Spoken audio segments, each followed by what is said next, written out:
الحمد لله رب العالمين والعاقبة للمتقين ولا عدوان إلا على الظالمين صلوات ربي وسلامه على سيدنا ونبينا محمد خاتم النبيين وعلى آله وأصحابه الطيبين الطاهرين وعلى من تبعهم بإحسان إلى يوم الدين أما بعد.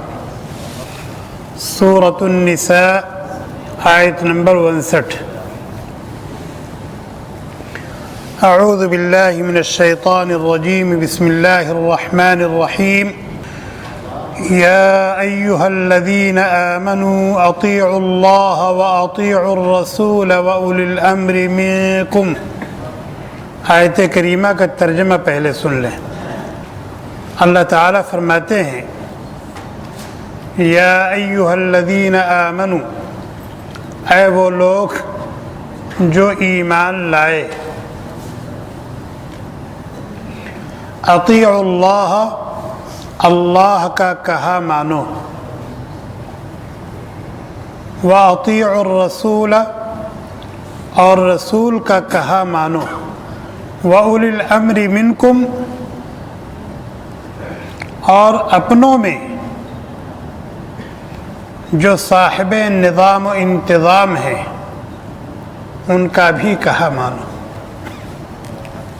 اولو الامر منکم، تم میں جو لوگ صاحب انتظام ہیں، ذمہ دار ہیں، دینی اعتبار سے یا دنیاوی اعتبار سے، ان کی بھی اطاعت کرو، ان کا بھی کہا مانو. فَإِن تَنَازَعْتُمْ فِي شَيْءٍ، اگر تمہارا ان سے کسی مسئلے میں اختلاف ہو جائے، فَرُدُّوهُ إِلَى اللَّهِ وَالرَّسُولِ، تو اپنا تصفیہ کرنے کے لیے اپنا معاملہ کتاب اللہ اور سنت رسول اللہ کے جاننے والوں کے پاس لے جاؤ، جن کے پاس کتاب و سنت کا علم ہے، جو مفتیان کرام ہیں، فقہا ہیں، ان کے پاس جاؤ اور کتاب و سنت کی روشنی میں اپنے اس اختلاف کو ان کے ذریعے سے حل کر لو، دور کر لو. اگر واقعتاً تم اللہ پر اور یوم آخرت پر ایمان رکھتے ہو، اگر تم اللہ کے اس مشورے پر عمل کرتے ہو تو یہ دلیل ہوگی کہ تم واقعتاً اللہ پر ایمان رکھتے ہو اور آخرت پر تمہارا ایمان ہے، جزا اور سزا کو مانتے ہو. ذَلِكَ خَيْرٌ وَأَحْسَنُ تَأْوِيلًا، یہ بات جو بتائی گئی ہے یہ بہت اچھی بات ہے، اس کی برکت سے دنیا میں امن و امان قائم ہوگا اور تم سکون اور راحت کی، خوشی اور مسرت کی زندگی گزارو گے. وَأَحْسَنُ تَأْوِيلًا، اور انجام کے اعتبار سے بہت عمدہ ہے، بہت اچھی ہے کہ کل مرنے کے بعد تم وہاں جاؤ گے تو تمہیں اجر و ثواب ملے گا، تمہارے اس عمل کی برکت سے تمہیں نجات ملے گی، اللہ کی رضا اور اللہ کی خوشنودی تمہاری جھولی میں آئے گی. وَأَحْسَنُ تَأْوِيلًا، یہ ہو گیا آیت کریمہ کا ترجمہ. اب اس کی ہلکی سی تشریح اور تفسیر سن لیں. اصل اطاعت اور فرما برداری تو وہ اللہ رب العالمین کی، جو ہمارا خالق ہے، جو ہمارا مالک ہے، جو ہمارا مولا اور معبود ہے. اصل حکمرانی اس کی ہے، اصل اطاعت اور فرما برداری اس کی ہے. ان الحکم الا للہ، ان الحکم الا للہ، چلے گی صرف اللہ کی، حکمرانی صرف اللہ کی ہے، اطاعت و فرما برداری صرف اللہ کی. ان الحکم الا للہ. پھر نبی کی اطاعت کیوں؟ اس لیے کہ وہ اللہ کے نبی ہیں. ان کا ان سے تعلق ہے اور اللہ نے انہیں یہ حق دیا ہے، اس لیے ان کی اولو الامر کی اطاعت، اس میں تمہارا خیر ہے، تمہاری بھلائی، تمہاری مصلحت ہے، ذاتی طور پر اس کی اطاعت نہیں، اس کی بے اطاعت اس لیے کہ اللہ کا حکم ہے، اللہ نے کہا ہے کہ اس کی اطاعت کرو، ورنہ اصل اطاعت، اصل فرما برداری وہ تو اللہ کی۔ اس چیز کو سمجھنے کے لیے یہ سمجھیں کہ احکام تین طرح کے احکام، کچھ احکام تو وہ ہیں جو اللہ تعالیٰ کی طرف سے آئے ہیں اور قرآن کریم میں صراحتاً موجود ہیں، بالکل واضح، اس میں کسی بھی طرح کی تشریح اور تفسیر کی ضرورت نہیں، وہاں تو براہ راست اللہ کی اطاعت، ان احکام میں براہ راست اللہ کی اطاعت۔ اللہ تعالیٰ نے فرمایا وَاعْبُدُوا اللَّهَ وَلَا تُشْرِكُوا بِهِ شَيْئًا، اللہ کی بندگی کرو، اللہ کی عبادت و بندگی کرو اور اس کے ساتھ نہ اس کی ذات میں نہ اس کی صفات میں کسی کو شریک نہ ٹھہراؤ۔ اللہ تعالیٰ نے کہا لا تقتلوا اولادکم خشیۃ املاق، اپنے بچوں کو فقر و فاقہ کے ڈر سے قتل مت کرو، مارو مت، بالکل واضح حکم ہے اللہ کی طرف سے۔ اسی طریقے سے فرمایا لا تأکلوا اموال الیتامی ظلما، یتیموں کا مال ناحق طریقے پر مت کھاؤ۔ وَآتُوا النِّسَاءَ صَدُقَاتِهِنَّ نِحْلَةً، عورتوں کو ان کا مہر خوش دلی کے ساتھ دے دو۔ یا ایھا الذین آمنوا لا تحرموا طیبات ما احل اللہ لکم، اے ایمان والو جو چیزیں اللہ نے تمہارے لیے حلال اور جائز کر دی ہیں ان کو حرام مت کرو، ناجائز مت کرو۔ تو اس طرح کے جو احکام ہیں جو اللہ تعالیٰ کی طرف سے آئے ہیں اور قرآن کریم میں موجود ہیں وہ بالکل صریح اور واضح، تو ان احکام میں صرف اللہ کی اطاعت، ڈائریکٹ، بلا واسطے کے، یہ ایک قسم ہوگی۔ اور اس طرح کے احکام بہت، اقیم الصلاۃ، نماز کو قائم کرو، آتوا الزکاۃ، زکوٰۃ ادا کرو، یا ایھا الذین آمنوا کتب علیکم الصیام، اے ایمان والو تم پر روزے فرض کر دیے گئے، اتموا الحج والعمرۃ للہ، اللہ کے لیے حج اور عمرے کو پورا کرو، جاہدوا فی اللہ حق جہادہ، یا ایھا الذین آمنوا اتقوا اللہ وقولوا قولا سدیدا۔ یہ وہ احکام ہے جو قرآن کریم میں موجود ہے، بالکل واضح، کسی قسم کی تشریح کی، کسی قسم کی تفسیر کی ضرورت نہیں۔ تو یہاں تو ڈائریکٹ اللہ کی اطاعت، بغیر کسی واسطے کے۔ احکام کی دوسری قسم، احکام آئے تو ہیں اللہ کی طرف سے، موجود ہے قرآن کریم میں، لیکن وضاحت کی ضرورت ہے، تشریح کی ضرورت ہے، تفسیر کی ضرورت ہے، تو وہاں نبی کی اطاعت ضروری ہے۔ کیوں؟ تفسیر کون کرے گا؟ وضاحت کون کرے گا؟ تشریح کون کرے گا؟ اللہ کے اس حکم کو پورا کرنے کا، اس پر عمل کرنے کا طریقہ کون سکھائے گا؟ اللہ کے نبی علیہ الصلوۃ والسلام سکھائے۔ اللہ تعالیٰ نے کہا اقیموا الصلاۃ، نماز کو قائم کرو، بس۔ کیسے نماز کو قائم کرو قرآن میں کہیں ملے گا؟ اللہ کے نبی علیہ الصلوۃ والسلام نے اپنے قول کے ذریعے سے اور اپنے عمل کے ذریعے سے نماز پڑھنے کا طریقہ بتایا۔ اور کیسے بتایا؟ احادیث میں، احادیث میں۔ اللہ تعالیٰ نے کہا آتوا الزکاۃ، زکوٰۃ ادا کرو۔ کتنا مال ہوگا تو زکوٰۃ ادا کرنا ضروری ہے، اور کتنی زکوٰۃ نکالی جائے گی، کب نکالی جائے گی، کس کو دی جائے گی، یہ تفصیل قرآن میں نہیں ہے۔ اللہ کے نبی علیہ السلام نے یہ تفصیل بیان فرمائی، اتم الحج والعمرۃ للہ، حج کرو، عمرہ کرو۔ حج کیسے کیا جائے گا؟ کب منی میں جائیں گے، کب عرفات میں جائیں گے، کب طواف کریں گے، کیسے طواف کریں گے، کب سعی کریں گے، سعی کرنے کا طریقہ کیا ہے، کہاں سے احرام باندھیں گے، احرام کی پابندیاں کیا ہیں، آدمی احرام سے نکلے گا کیسے، یہ ساری تفصیل تو قرآن میں نہیں ملے گی۔ اللہ کے نبی علیہ السلام نے احادیث مبارکہ میں یہ ساری تفصیل بیان فرمائی۔ تو اس طرح کے بہت سارے احکام ہیں کہ آئے ہیں اللہ کی طرف سے، موجود ہیں قرآن میں، لیکن بغیر نبی علیہ السلام کی وضاحت کے، بغیر آپ کی تشریح کے اس پر عمل نہیں کیا جا سکتا۔ تو پھر اس قسم کے احکام میں نبی کی اطاعت فرض ہے، اور نبی کی اطاعت وہ تو حقیقت میں اللہ کی اطاعت ہے، اللہ کا فرمان ہے، لیکن چونکہ نبی نے تشریح کی ہے اپنی زبان مبارک سے احادیث مبارکہ میں، اس لیے ایک طرح سے وہ نبی کی اطاعت کہی جائے۔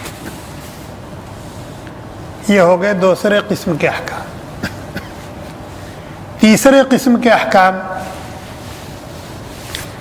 کی صراحتاً قرآن میں موجود نہیں، صراحتاً حدیث میں موجود نہیں، صراحتاً قرآن میں موجود نہیں، صراحتاً حدیث میں موجود نہیں، کیسے عمل کیا جائے گا؟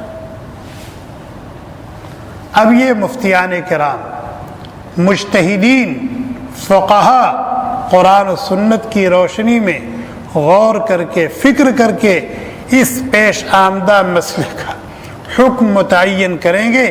وہ جو حکم متعین کر دیں اب اس پر عمل کرو۔ مثال کے طور پر آپ بخاری شریف اٹھائیے، مسلم شریف اٹھائیے، ترمذی شریف اٹھائیے، ابو داؤد شریف اٹھائیے، اس میں حدیث موجود ہے کہ اللہ کے نبی علیہ السلام جب رکوع میں جاتے تھے تو رفع یدین کرتے تھے، جب رکوع سے اٹھتے تھے تو رفع یدین کرتے تھے، جب سجدے میں جاتے تھے تو رفع یدین کرتے تھے، جب سجدے سے اٹھتے تھے تو رفع یدین کرتے تھے۔ وہی آپ کو یہ بھی حدیث ملے گی کہ اللہ کے نبی علیہ السلام نے رفع یدین کرنے سے منع کیا ہے۔ مالی اراکم رافع ایدیکم کاذناب خیل شمس، کیا ہو گیا تم لوگوں کو؟ میں دیکھ رہا ہوں کہ تم بار بار اپنے ہاتھوں کو اوپر کر رہے ہو، نیچے کر رہے ہو، اوپر کر رہے ہو، نیچے کر رہے ہو۔ یہ دونوں طرح کی حدیثیں موجود ہیں، اور دونوں حدیثیں صحیح ہیں، بالکل پکی ہیں، بخاری و مسلم میں ہیں۔ عمل کیسے کرو گے؟ عمل کیسے کرو گے؟ ایک روایت میں آتا ہے کہ اللہ کے نبی علیہ السلام آمین زور سے کہتے تھے، یہ حدیث بھی حدیث کی کتابوں میں موجود ہے۔ ایک روایت میں آتا ہے کہ آپ آمین دھیرے سے کہتے تھے، یہ حدیث بھی کتابوں میں موجود ہے۔ ایک حدیث میں اللہ کے نبی علیہ السلام نے فرمایا اجعلوا آخر صلاتکم اللیل الوتر، اپنی رات کی نمازوں میں وتر کی نماز کو آخری نماز بناؤ، یعنی بالکل آخر میں پڑھو۔ حضرت ابو ہریرہ کہتے ہیں اوصانی خلیلی صلی اللہ علیہ وسلم بثلاث، میرے محبوب صلی اللہ علیہ وسلم نے مجھے 3 باتوں کی وصیت فرمائی، اور ان 3 باتوں میں سے ایک بات یہ ہے اللہ انام قبل ان اوتر، کہ بغیر وتر پڑھے میں نہ سوؤں۔ اب دونوں ٹکرا رہی ہیں۔ ایک حدیث میں آتا ہے لا صلاۃ لمن لم یقرأ بفاتحۃ الکتاب، جو شخص نماز میں فاتحہ نہیں پڑھے گا اس کی نماز نہیں ہوگی۔ وہیں دوسری حدیث ہے من کان لہ امام قراءۃ الامام قراءۃ للمأموم، جو امام کے پیچھے نماز پڑھ رہا ہو تو امام کی قراءت مقتدی کی قراءت ہے، مقتدی کو قراءت کرنے کی ضرورت نہیں۔ حدیثیں ٹکرا رہی ہیں، تو یہاں کیسے عمل کیا جائے گا؟ تو یہاں ہم رجوع کریں گے کس کی طرف؟ فقہائے کرام کی طرف، مجتہدین اعظام کی طرف، اور ان کی جو تحقیقات ہیں، ان کی جو ترجیحات ہیں، اس پر عمل کریں گے۔ چنانچہ آپ نے رجوع کیا امام ابو حنیفہ رحمۃ اللہ علیہ کی طرف، کہ حضرت یہ دو حدیثیں ہیں، ایک میں آتا ہے کہ رفع دین کرتے تھے، ایک میں آتا تھا رفع دین نہیں کرتے تھے، تو ہم کیا کریں؟ انہوں نے فرمایا کہ دونوں حدیثیں موجود ہیں، دونوں حدیثیں صحیح ہیں، دونوں نبی کا عمل ہے، لیکن راجح جو ہے وہ رفع دین نہ کرنا ہے۔ ہم نے ان پر اعتماد کیا اور پھر ہم نے اس حدیث پر عمل شروع کر دیا۔ کوئی گیا امام شافعی رحمۃ اللہ علیہ کے پاس کہ حضرت کتب احادیث میں یہ بھی حدیث ہے، یہ بھی حدیث ہے، ہم کیا کریں؟ اس پر عمل کریں کہ اس پر عمل کریں؟ حضرت نے کہا کہ بھئی ہماری تحقیق میں یہ بھی صحیح ہے، یہ بھی صحیح ہے، یہ بھی نبی کا عمل ہے، یہ بھی نبی کا عمل ہے، لیکن ہماری تحقیق میں یہ رفع دین کرنے والی جو حدیث ہے نا، نبی کا یہ عمل یہ راجح ہے، اس لیے اگر آپ عمل کرنا چاہتے ہیں ہمارے کہنے پر تو آپ اس پر عمل کر لیں۔ چنانچہ ان لوگوں نے رفع دین شروع کر دیا، یہ بھی حدیث پہ عمل کر رہا ہے، وہ بھی حدیث پہ عمل کر رہا ہے۔ تو فرمایا اس قسم کے جو مسائل ہیں، اس قسم کے مسائل میں تمہارے جو دینی اعتبار سے ذمہ دار ہیں، دینی اعتبار سے جو ذمہ دار ہیں، جن کے پاس قرآن و سنت کا علم ہے، جن کو فقیہ کہا جاتا ہے، جن کو محدث اور مفتی کہا جاتا ہے، وہ تمہارے دینی اعتبار سے تمہارے اولو الامر ہیں، ان کی بات مانو، ان کی جو تحقیقات ہیں، ان کی جو ترجیحات ہیں، اس پر عمل کر لو۔ یہ تین قسم کے احکام ہو گئے نا۔ اسی طریقے سے اولو الامر سے مراد، جیسے یہاں اولو الامر سے مراد فقہا ہیں، مفتیان کرام ہیں، جن کے ہاتھ میں دینی ذمہ داریاں جن کے کاندھوں پر رکھی گئی ہیں، وہ اولو الامر ہیں۔ فرمایا ان کی اطاعت کرو، ان کی بات مانو، دین کے معاملے میں قرآن و سنت کی روشنی میں یہ جو کچھ کہہ دیں اس کو مان لو، اس پر عمل کرو۔ امریکن گائے آ گئی، امریکن گائے جانتے ہیں نا؟ امریکن گائے اس گائے کو کہتے ہیں جس کی ماں گائے ہے، جس کا باپ خنزیر ہے، یہ امریکن گائے۔ اب ظاہر اس کا حکم یہ حلال ہے، حرام ہے، اس کا دودھ پاک ہے، ناپاک ہے، یہ کہاں سے ملے گا؟ قرآن میں کہاں سے ملے گا؟ حدیث میں کہاں سے ملے گا؟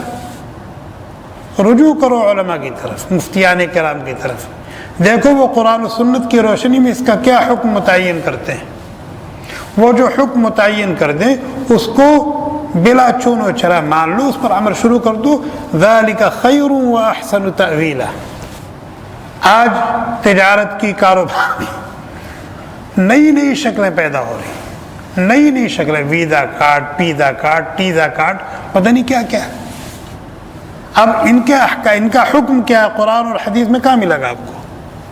فرمایا اولو الامر کی طرف جاؤ، جو تمہارے دینی اعتبار سے تمہارے ذمہ دار ہیں، جن کے پاس قرآن اور حدیث کا علم ہے، جن کو اللہ تعالیٰ نے یہ نعمت عطا فرما رکھی ہے، ان کے پاس جاؤ، ان سے پوچھو، وہ جو کہیں اس پر عمل کرو۔ وَأَطِيعُوا الرَّسُولَ وَأُولِي الْأَمْرِ مِنْكُمْ۔ اور اولو الامر سے مراد وہ لوگ بھی ہیں، اولو الامر سے مراد وہ لوگ بھی ہیں کہ جن کے ہاتھ میں نظام حکومت، جن کے ہاتھ میں نظام حکومت ہے، اولو الامر سے وہ بھی مراد ہے۔ اور حضرت عبداللہ بن عباس رضی اللہ تعالی عنہما، حضرت ابو ہریرہ رضی اللہ تعالی عنہما اور دوسرے صحابہ کرام نے اولو الامر کے اندر دونوں کو شامل کیا ہے۔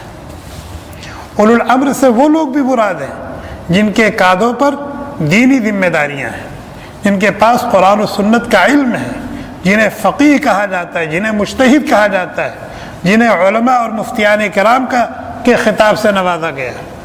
اور اولو الامر سے مراد وہ لوگ بھی ہیں کہ جو دنیاوی اعتبار سے نظام و انتظام جن کے ہاتھوں میں ہے، فرمایا ان کی بھی اطاعت کرو، ان کا بھی کہا مانو۔ دوحہ ایک شہر ہے، کہاں روڈ کی ضرورت ہے اور کہاں کتنے چوڑے روڈ کی ضرورت ہے، یہ کون متعین کرے گا؟ ہم آپ بنائیں گے؟ اگر ہمیں اور آپ کو روڈ بنانا ہو تو ہر آدمی اپنے دروازے سے روڈ گزارے گا تاکہ میرا گھر روڈ پر آ جائے، تو ہر جگہ روڈ ہی روڈ نظر آئے گا۔ یہ کام ظاہر ہے کس کا ہے؟ اولو الامر کا ہے۔ اسی طریقے سے کہاں اسپتال ہونا چاہیے، کہاں مدرسہ ہونا چاہیے، کہاں اشارہ لگنا چاہیے، کہاں بریکر ہونا چاہیے، کس روڈ کی اسپیڈ کتنی ہونی چاہیے، یہ ساری چیزیں ان کو کہا جاتا ہے مباحات۔ کیا؟ مباحات، کہ جن کو کرنے نہ یہ واجب اور ضروری اور نہ یہ ناجائز اور حرام ہے۔ اس قسم کے جو قوانین اور اصول بنائے جاتے ہیں ذمہ داران کی طرف سے، اور جو قرآن و سنت سے ٹکراتے نہیں ہیں، اس قسم کے امور میں اپنے ذمہ داران کی اطاعت اور ان کی فرما برداری یہ واجب ہے۔ بیلٹ لگاؤ، بیلٹ لگانا واجب ہے، واجب ہے، بیلٹ لگانا واجب ہے۔ اسی طریقے سے یہ روڈ ہے، اس پر اسپیڈ 120 ہے تو 125 پہ چلنا یہ غلط ہے، گناہ کا کام ہے۔ کیوں؟ اس لیے کہ اولو الامر کی خلاف ورزی ہے۔ اشارہ لگا دیا، لال بتی چل رہی، اس کا مطلب رک جاؤ۔ اگر آپ نکل گئے لال بتی میں، یہ اولو الامر کی خلاف ورزی ہے، یہ اولو الامر کی خلاف ورزی ہے، اور یہ غلط ہے، قانوناً بھی غلط ہے، شرعاً بھی غلط ہے۔ یہ نو پارکنگ ہے، یہ نو پارکنگ ہے۔ اگر ہمارے آپ کے اختیار میں آ جائے کہ کہاں گاڑی کھڑی کرنی ہے، کہاں نہیں کھڑی کرنی ہے، تو ہر گھر والا یہ چاہے گا کہ ہمارے دروازے کے سامنے کہیں گاڑی نہ کھڑی ہو، اور ہر آدمی چاہے گا کہ جہاں چاہے گاڑی کھڑی کر دے، ہے کہ نہیں؟ تو ظاہر ہے اس سے بدنظمی پیدا ہوگی، ہر آدمی پریشان ہو جائے گا۔ اس لیے یہ کام کس کا ہے؟ حکومت کا ہے، وہ متعین کرے کہاں کتنی اونچی بلڈنگ بنے گی، کہاں ہوٹل بنے گا، کہاں دکان بنے گی، یہ کام کس کا ہے؟ اولو الامر کا کام ہے۔ تو اس قسم کے قوانین جو ہمارے ذمہ داران نے، جن کے ہاتھ میں نظام و انتظام ہے، بنائے ہیں، اگر وہ قرآن و سنت کے خلاف نہیں ہیں تو ان کی اطاعت ضروری ہے۔ یہ کہا گیا وَأُولِي الْأَمْرِ مِنْكُمْ، اور اس سے کیا ہوگا؟ ہر آدمی سکون سے رہے گا، چین سے رہے گا، راحت سے رہے گا، خوشی سے رہے گا، اور اس کی وجہ سے ملک میں امن و امان قائم رہے گا اور عدل و انصاف قائم ہوگا۔ تو یہ ہے یا ایھا الذین آمنوا اطیعوا اللہ، یہ احکام کی پہلی قسم ہے جو بیان ہو چکی۔ واطیعوا الرسول احکام کی دوسری قسم ہے، اور واولی الامر منکم، اور اپنے میں سے جو ذمہ دار ہیں، چاہے دینی ذمہ داری ان کے کاندھوں پر ہے، چاہے دنیاوی نظام و انتظام کی ذمہ داری ان کے سر پر ہے، ان کی بھی اطاعت کرو، ان کا بھی کہا مانو۔ اگر کوئی آدمی یہ سوچتا ہے کہ یہ روڈ ہے، یہاں 80 کی اسپیڈ سے چلنا ہے، چونکہ اللہ تعالیٰ نے اولو الامر کی اطاعت کا حکم دیا ہے، اور ہمارے جو اولو الامر ہے ان کی طرف سے یہ قانون بنایا گیا ہے، اس لیے ہم اس پر عمل کر رہے ہیں، تو اس کا یہ 50 کی اسپیڈ یا اس کے اندر چلنا عبادت ہے، ثواب کا کام ہے، اس پر ثواب ملے گا اس کو۔ اسی طریقے سے اگر آدمی یہ سمجھتا ہے کہ ہمیں اللہ تعالیٰ نے اولو الامر کی اطاعت کا حکم دیا ہے، اور ہمارے اولو الامر کی طرف سے بیلٹ لگانے کا حکم آیا ہے، اس لیے ہم بیلٹ لگا رہے ہیں، بیلٹ لگانے پر اس کو ثواب ملے گا، بیلٹ لگانے پر اس کو ثواب ملے گا۔ یہ اشارہ ہے، کیمرہ ہے یا نہیں ہے، پولیس ہے یا نہیں ہے، کوئی دیکھنے والا ہے یا نہیں، پکڑنے والا ہے یا نہیں، لیکن اولو الامر میں نے یہ اشارہ اس لیے لگایا ہے تاکہ اس کے ذریعے سے، اور اولو الامر کی اطاعت کا حکم اللہ نے دیا ہے، اس لیے ہم اس پر عمل کریں گے، تو اس کا وہاں ٹھہر جانا یہ عبادت ہے۔ اسی طریقے سے جو دوسرے انتظامات ہیں، جو دوسرے احکامات ہیں، اسی پر اس کو پڑھا۔ ہاں، اگر اولو الامر کی طرف سے کوئی ایسا قانون آتا ہے جو قرآن و سنت سے ٹکراتا ہے، جس میں اللہ کی معصیت لازم آتی ہے، نبی علیہ السلام کے احکام اور آپ کی سنت کی خلاف ورزی لازم آتی ہے، تو اس کے لیے اصول موجود ہے۔ لا طاعت لمخلوق فی معصیت الخالق. جہاں اللہ کی نافرمانی لازم آ رہی ہو کسی عبداللہ کی بات ماننے کی وجہ سے، یا جہاں اللہ کے نبی کی نافرمانی لازم آ رہی ہو، وہاں کسی کی بات نہیں مانی جائے گی. قانون آ گیا اولو الامر کی طرف سے، اب کیا کریں؟ قانون تو آ گیا، لیکن یہ قانون قرآن و سنت کے خلاف ہے.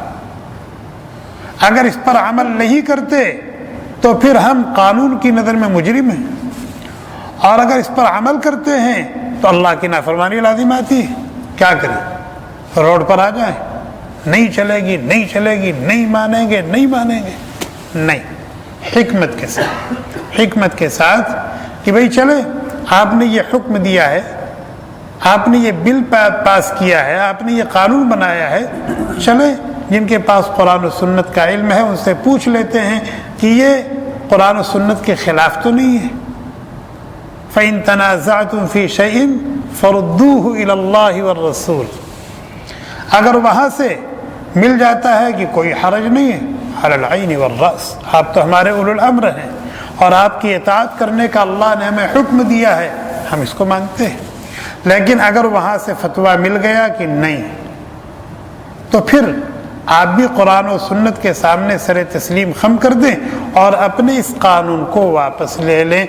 آپ کا سر نہیں جھک جائے گا، آپ کی ناک نہیں کٹ جائے گی، آپ کی مونچھ نیچی نہیں ہو جائے گی، بلکہ آپ کا سر اونچا ہو جائے گا کہ آپ نے اللہ اور اللہ کے رسول کے حکم کے سامنے اپنے آپ کو جھکا دیا. میرا خیال آیت کریمہ کی تفسیر سمجھ میں آ گئی ہوگی. پھر ترجمہ دیکھ لیں.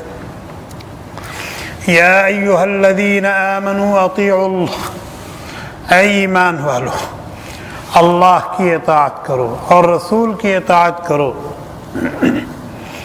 اور تم میں جو تمہارے دینی یا دنیاوی امور کے ذمہ داران ہیں ان کی اطاعت کرو. دیکھیں، اللہ کی اطاعت کے لیے اطیعوا اللہ آیا، رسول کی اطاعت کے لیے اطیعوا الرسول آیا، لیکن اولو الامر منکم سے پہلے اطیعوا اولی الامر منکم نہیں آیا. سمجھ میں آیا کہ نہیں؟ کیوں؟ اس لیے کہ اولو الامر کی اطاعت اسی وقت تک ہے جب تک کہ اس کا بنایا ہوا قانون، اس کا دیا ہوا حکم اللہ، کتاب اللہ اور سنت رسول اللہ کے تابع ہو، اس سے ٹکرا نہ رہا ہو، تب اطاعت کی جائے گی. اور اگر اس طرح کا حکم ہے کہ کتاب اللہ یا سنت رسول اللہ کے خلاف ہے تو نہیں مانا جائے گا. لیکن نہیں ماننے کا یہ مطلب نہیں ہے کہ یہاں توڑ پھوڑ ہو رہی ہے، وہاں توڑ پھوڑ ہو رہی ہے، وہاں احتجاج ہو رہا ہے، وہاں ٹائر جلائے جا رہے ہیں اور یہاں روڈ جام کیا جا رہا. نہیں، یہ اسلامی طریقہ نہیں، یہ اسلامی طریقہ نہیں، یہ غلط طریقہ ہے. طریقہ کیا ہے؟ فَإِن تَنَازَعْتُمْ فِي شَيْءٍ، حکمت کے ساتھ، حکمت کے ساتھ امن و امان کو قائم رکھتے ہوئے، امن و امان کو قائم رکھتے ہوئے کتاب اللہ اور سنت رسول اللہ کا علم جن کے پاس ہے ان کی طرف رجوع کرو، اور وہاں سے جو فیصلہ مل جاتا ہے اس پر عمل کر لو. یا ایھا الذین آمنوا اطیعوا اللہ واطیعوا الرسول. یہاں تو تمام ایمان والے مراد ہیں، چاہے حاکم ہو، چاہے محکوم ہو، چاہے امیر ہو، چاہے مامور ہو، چاہے بادشاہ ہو، چاہے رعایا ہو. اور اولی الامر منکم کے اندر رعایا مراد ہے. کون مراد ہے؟ رعایا مراد ہے، مامور مراد ہے، محکوم مراد ہے، اس لیے کہ انہیں اپنے بڑوں کی اطاعت کرنی ہے، ان کا کہا ماننا ہے. فَإِن تَنَازَعْتُمْ فِي شَيْءٍ، اگر تم جھگڑ پڑو کسی مسئلے میں، فَرُدُّوهُ إِلَى اللَّهِ وَالرَّسُولِ، اگر تم واقعتاً اللہ کے سامنے پیش ہونے پر اور آخرت کے دن پر کہ آخرت میں جزا اور سزا ملنے پر واقعتاً ایمان رکھتے ہو، تو پھر اپنے اس مختلف فی مسئلے کو کتاب اللہ اور سنت رسول اللہ کی طرف لے جاؤ، ان کے جاننے والوں کی طرف لے جاؤ. ذَلِكَ خَيْرٌ وَأَحْسَنُ تَأْوِيلًا، یہ عمل دنیا میں امن و امان، عدل و انصاف، سکون و راحت قائم کرنے کے اعتبار سے بہتر ہے. وَأَحْسَنُ تَأْوِيلًا، اور آنے والی زندگی میں اجر و ثواب کے اعتبار سے، نجات کے اعتبار سے یہ بہترین طریقہ ہے. آگے کی آیت دیکھیں، آیت نمبر 60. الم تر الی الذین یزعمون انہم آمنوا بما انزل الیک، اس کا بھی ترجمہ سن لے پہلے۔ اے مخاطب، کیا تو نے دیکھا نہیں ان لوگوں کو، یزعمون جو دعویٰ کرتے ہیں، انہم آمنوا بما انزل الیک کہ وہ ایمان لا چکے ہیں اس قرآن پر جو آپ کی طرف اتارا گیا محمد صلی اللہ علیہ وسلم، وما انزل من قبلک، اور اس توریت پر یا ان کتابوں پر جو آپ سے پہلے اتاری جا چکی ہیں۔ اس سے پہلے کون تھی؟ انجیل ہے، توریت ہے۔ یریدون ان یتحاکموا، دعویٰ تو یہ ہے کہ توریت کو بھی مانتے ہیں اور موسیٰ علیہ السلام کو بھی مانتے ہیں، قرآن کو بھی مانتے ہیں، اور نبی آخر الزماں کو بھی مانتے ہیں، یہ دعویٰ ہے ان کا، لیکن عمل کیا ہے؟ یریدون ان یتحاکموا الی الطاغوت، وہ چاہتے ہیں کہ لے جائیں اپنا مقدمہ شیطان کے پاس۔ قرآن کو مانتے ہیں، صاحب قرآن کو مانتے ہیں، لیکن مقدمہ کہاں لے کے جا رہے ہیں؟ بجائے صاحب قرآن کے پاس اپنا مقدمہ لانے کے، قرآن اور صاحب قرآن کے دشمن کے پاس لے کے جا رہے ہیں، شیطان کے پاس لے کے جا رہے ہیں۔ وَقَدْ أُمِرُوا أَن يَكْفُرُوا بِهِ، حالانکہ انہیں اللہ کی طرف سے حکم دیا گیا ہے کہ اس کے ساتھ کفر کریں، یعنی شیطان کا اور شیطان کی ڈگر پر چلنے والوں سے دشمنی رکھیں، ان کا انکار کریں، لیکن بجائے ان کے ساتھ کفر کرنے کے، ان کا انکار کرنے کے، ان کو اپنا دشمن سمجھنے کے، انہی کے پاس اپنا مقدمہ لے کے جا رہے ہیں۔ وَيُرِيدُ الشَّيْطَانُ أَن يُضِلَّهُمْ ضَلَالًا بَعِيدًا، اور شیطان تو چاہتا ہی ہے، اور شیطان تو چاہتا ہی ہے کہ انہیں گمراہ کر دے اور دور کی گمراہی میں لے جا کر ڈال دے۔ یہ ہے آیت کریمہ کا ترجمہ۔ اس کا شان نزول سن لیں۔ بشر نامی ایک منافق تھا۔ منافق کا مطلب کیا ہے؟ منافق کا مطلب یہ ہے کہ وہ یہودی تھا، یہودی تھا اور مسلمان ہونے کا دعوے دار تھا۔ کیا؟ اہل کتاب تھا، اس لیے کہ مکہ مکرمہ میں منافقین نہیں تھے، وہاں بس دو گروپ تھے۔ کون؟ عباد الرحمن اور عباد الشیطان، یا تو پکے مومن اور یا پکے کافر، دو گروپ تھے۔ لیکن جب نبی علیہ السلام مدینہ منورہ تشریف لے گئے تو وہاں ایک نیا گروہ وجود میں آیا، جو نہ پکا مومن تھا نہ پکا کافر تھا، دل سے کافر تھا، زبان سے مسلمان تھے، جن کو منافق کہا جاتا ہے۔ تو بشر یہ منافق تھا، اس کی ایک یہودی سے لڑائی ہو گئی، کسی مسئلے میں جھگڑا ہو گیا، اور وہ جھگڑا طول پکڑ گیا۔ تو یہودی نے کہا کہ دیکھو، لڑنے جھگڑنے میں خیر نہیں ہے، ایسا کرتے ہیں، چلتے ہیں نبی کریم صلی اللہ علیہ وسلم کے پاس اور اپنا مسئلہ ان کے سامنے رکھتے ہیں، اور حضرت جو فرما دیں اس پر عمل کر لیتے ہیں۔ یہ رائے کس نے دی؟ یہودی نے دی، یہودی نے دی۔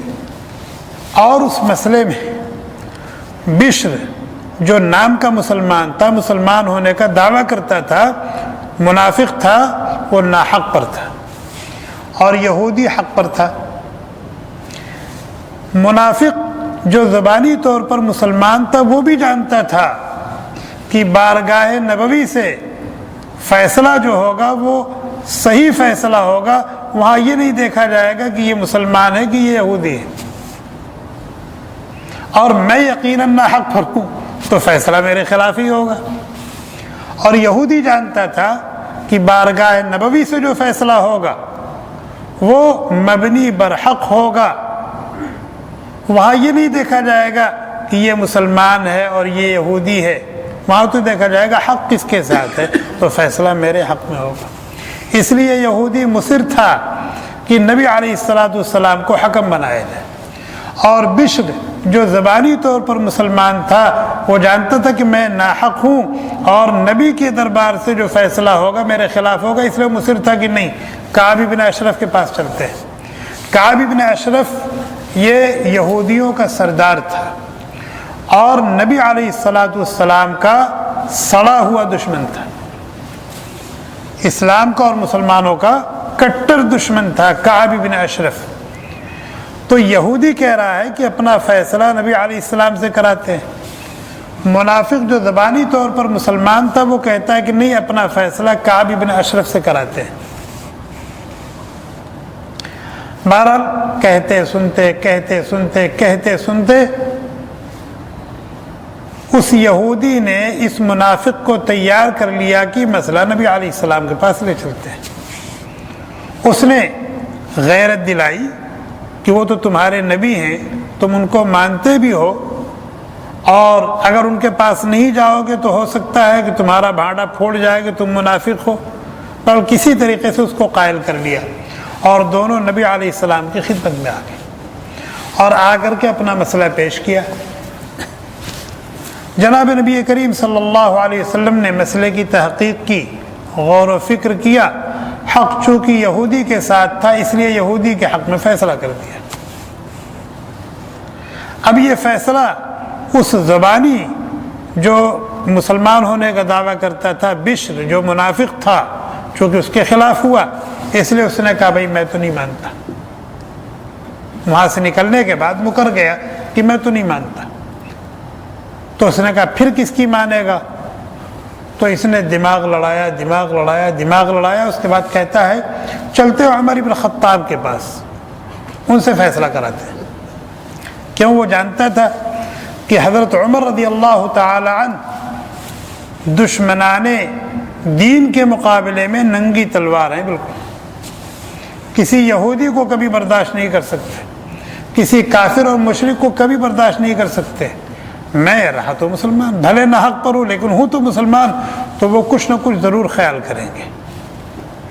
چنانچہ یہودی نے کہا چلو ٹھیک ہے، اگر تمہاری رائے ہے تو ان کے پاس چلتے ہیں۔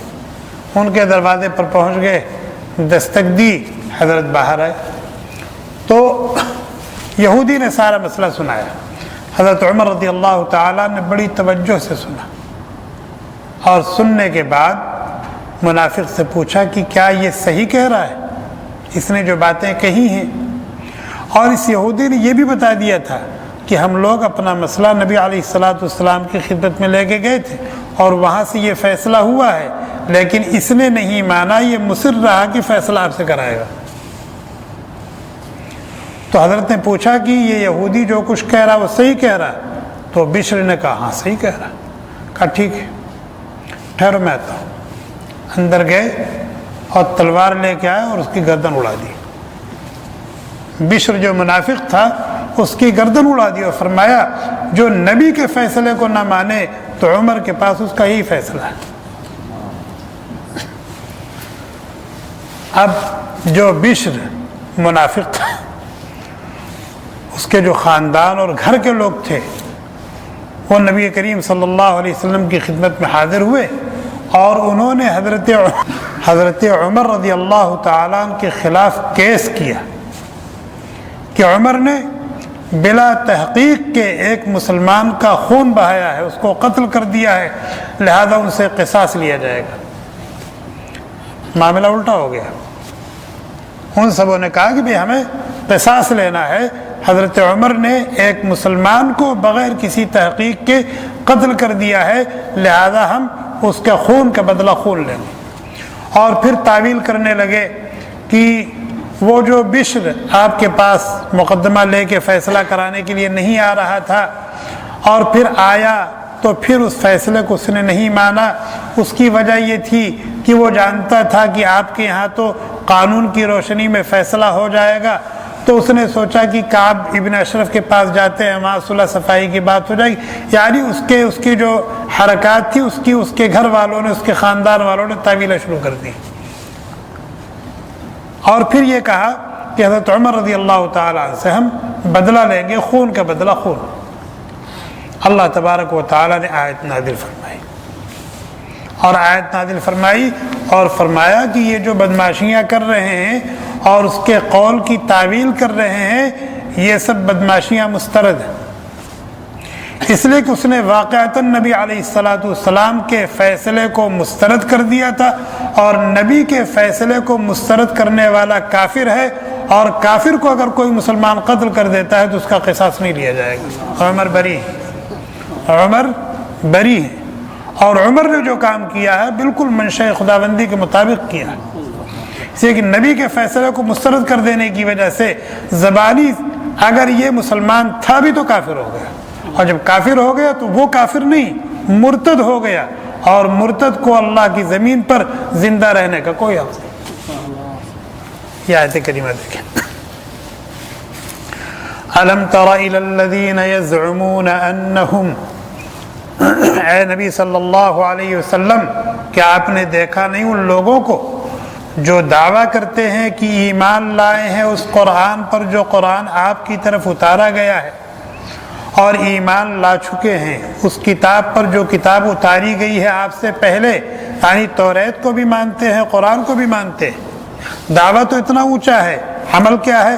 یریدون ان یتحاکموا الی الطاغوت، وہ چاہتے ہیں کہ فیصلہ کروائیں شیطان سے۔ اور میں بتایا کہ یہاں کعب بن اشرف جو یہودی تھا، نبی علیہ السلام کا دشمن تھا، اور آپ کو ایذا اور تکلیف پہنچانے کا کوئی موقع ہاتھ سے نہیں جانے دیتا تھا، وہ کتنا بڑا بدمعاشرہ ہوگا کہ اللہ تعالیٰ نے اس کو طاغوت کہا۔ طاغوت مانے شیطان، طاغوت کے معنی شیطان ہے، شیطان ہے۔ وہ کتنا بڑا بدمعاش تھا کہ اللہ تعالیٰ نے اس کو شیطان کہا، اور فرمایا کہ یہ جو لوگ اپنا مقدمہ اس کے پاس لے کر کے جا رہے ہیں انہیں حکم دیا گیا تھا ان یکفروا بہ، تو ایسے لوگوں کی بات نہ مانے، اس کے باوجود اسی کے پاس جا رہے ہیں۔ اور شیطان تو چاہتا ہی ہے کہ ان کو گمراہ کر دے اور دور کی گمراہی میں لے جا کر ڈال دے۔ وَإِذَا قِيلَ لَهُمْ تَعَالَوْا إِلَى مَا أَنزَلَ اللَّهُ، اور جب ان سے کہا جاتا ہے آؤ فیصلہ کراؤ اس کتاب کی روشنی میں جو اللہ نے اتاری ہے، آؤ رسول کے پاس آؤ، رسول کے پاس۔ رأیت المنافقین، تو آپ منافقین کو دیکھیں گے جو زبانی مسلمان ہونے کا دعویٰ کرتے ہیں اور دل میں کفر چھپائے ہوئے ہیں، آپ انہیں دیکھیں گے یصدون عنک صدودا، وہ گھبراتے ہیں، کیا ہٹتے ہیں آپ کے پاس آنے سے، ہٹتے ہیں آپ کے پاس آنے سے، کتراتے ہیں آپ کے پاس آنے سے، کیوں؟ وہ جانتے ہیں کیا فیصلہ ہوگا، اسے کہ وہاں چہرہ نہیں دیکھا جاتا، وہاں مذہب نہیں دیکھا جاتا، وہاں اپنا اور بیگانہ نہیں دیکھا جاتا، وہاں تو عدل اور انصاف کے دامن کو مضبوطی سے پکڑ کر وہ یہ دیکھیں گے کہ حق کس کے ساتھ، حق کس کے ساتھ۔ فَكَيْفَ إِذَا أَصَابَتْهُمْ مُصِيبَةٌ بِمَا قَدَّمَتْ أَيْدِيهِمْ، بس کیا حال ہوا، کیا حال ہوا جب پہنچی ان کو مصیبت ان کے کرتوت کی وجہ سے، جب پہنچ گئی ان کے اوپر مصیبت ان کے کرتوت کی وجہ سے۔ کون سی مصیبت؟ وہ حضرت عمر کی تلوار سے جو مصیبت آئی تھی۔ ثم جاؤک یحلفون، پھر آئے آپ کے پاس قسمیں کھانے لگے کہ وہ تو مسلمان تھا، اور وہ جو آپ کے پاس آنے سے گھبرا رہا تھا وہ اس وجہ سے گھبرا رہا تھا، اس لیے نہیں کہ آپ کو نبی نہیں مانتا اور آپ کے فیصلے پر اس کو اعتماد نہیں تھا، نہیں، وہ یہ چاہتا تھا کہ بجائے اس کے کہ قانون کی روشنی میں فیصلہ ہو، صلح صفائی ہو جائے، صلح صفائی کعب بن اشرف کے پاس ہو جاتی، اس لیے وہاں جانا چاہتا تھا۔ وہ چاہتا تھا معاملہ صلح صفائی سے طے ہو جائے، اس لیے عمر کے پاس گیا تھا، اس لیے نہیں کہ آپ کے فیصلے پر اس کو اعتماد نہیں تھا اور آپ کو مانتا نہیں تھا۔ قسمیں کھا کھا کے کہنے لگے ثم جاؤک یحلفون باللہ، پھر وہ آپ کے پاس آئے اللہ کی قسمیں کھانے لگے، اور کیا کہنے لگے؟ ان اردنا الا احسانا وتوفیقا، ہم تو چاہتے تھے کیا؟ بھلائی اور آپس میں صلح، اس لیے آپ کے پاس نہیں آ رہے تھے فیصلہ کرانے کے لیے، اس لیے کعب بن اشرف کے پاس جا رہے تھے، اس لیے عمر کے پاس گئے تھے کہ صلح ہو جائے، قانون کی روشنی میں فیصلہ اور ہوتا ہے اور صلح صفائی اور ہوتی ہے، لے دے کر کے معاملہ حل کر لیا۔ اولئک الذین یعلم اللہ ما فی قلوبہم، یہ وہ لوگ ہیں کہ اللہ جانتا ہے ان کے دلوں میں کیا ہے، ان کے دلوں میں نفاق ہے، ان کے دلوں میں کفر ہے، ان کے دلوں میں احکام قرآن سے بغاوت ہے، اگرچہ قسمیں کھا کر کے اس کے خلاف ظاہر کر رہے ہیں، دعویٰ کر رہے ہیں۔ فَأَعْرِضْ عَنْهُمْ، مسئلہ صاف ہو گیا نا؟ جب اللہ تعالیٰ نے آیت نازل کر دی تو پتہ چل گیا کہ یہ سارے بدماش ہیں، یہ سارے بدماش ہیں، اور دل میں کچھ ہے، زبان سے کچھ کہہ رہے ہیں، تو غصہ آئے گا نہیں آئے گا؟ اور کوئی قدم ان کے خلاف اٹھایا جا سکتا ہے نہیں اٹھایا جا سکتا، کوئی کارروائی کی جا سکتی ہے نہیں کی جا سکتی۔ اللہ تعالیٰ کہتے ہیں ہم نے بات تو بتا دی جو حقیقت تھی، ہم نے جو حقیقت تھی وہ بات بتا دی، ان کو ننگا کر دیا، ان کے دل کی کھول کے باہر کر دی، لیکن آپ کوئی کارروائی مت کیجیے گا، آپ کوئی کارروائی مت کیجیے گا ان کے خلاف۔ فَأَعْرِضْ عَنْهُمْ، بس ان سے صرف نظر کیجیے، ان سے صرف نظر کیجیے۔ وَعِظْهُمْ، ہاں سمجھاتے رہیے، وَعِظْهُمْ، سمجھاتے رہیے۔ وَقُلْ لَهُمْ فِي أَنفُسِهِمْ قَوْلًا بَلِيغًا، اور ان کے بارے میں ان سے انتہائی نصیحت آمیز گفتگو کرتے رہیے۔ ہو سکتا ہے سمجھ میں آ جائے، آج نہیں کل نہیں پرسوں یہ منافق ہیں، مخلص بن جائیں، پکے مومن بن جائیں۔ اس لیے بات جو حقیقت تھی وہ ہم نے بتا دی کہ یہ سب منافق ہیں، لیکن ان کے خلاف کوئی کارروائی مت کیجیے، اور ان کا منافق ہونا لوگوں کے سامنے ظاہر مت کیجیے گا، بس جو کیا صرف نظر کیجیے، ہاں وعد و نصیحت کرتے رہیے، سمجھاتے بجھاتے رہیے۔ فَإِنَّ الذِّكْرَىٰ تَنفَعُ الْمُؤْمِنِينَ، اس لیے کہ وعد و نصیحت سے فائدہ ہوتا ہے۔ باقی انشاءاللہ اللہ تعالیٰ ہم سب کو کہنے سننے سے زیادہ عمل کرنے کی توفیق عطا فرمائے۔ آج بھی بہت سارے مسائل، یہ جو بشر کا واقعہ آیا، یہودی کا واقعہ آیا، آج ہم لوگوں کے اندر بھی یہ چیز پائی جاتی ہے۔ ہم اپنے مسائل بجائے دارالافتاء میں لے جانے کے، بجائے دارالقضاء میں لے جانے کے، بجائے علماء اور مفتیان کرام کے پاس لے جانے کے، کہاں لے جاتے ہیں؟ عدالتوں میں لے جاتے ہیں، عدالتوں میں لے جاتے ہیں۔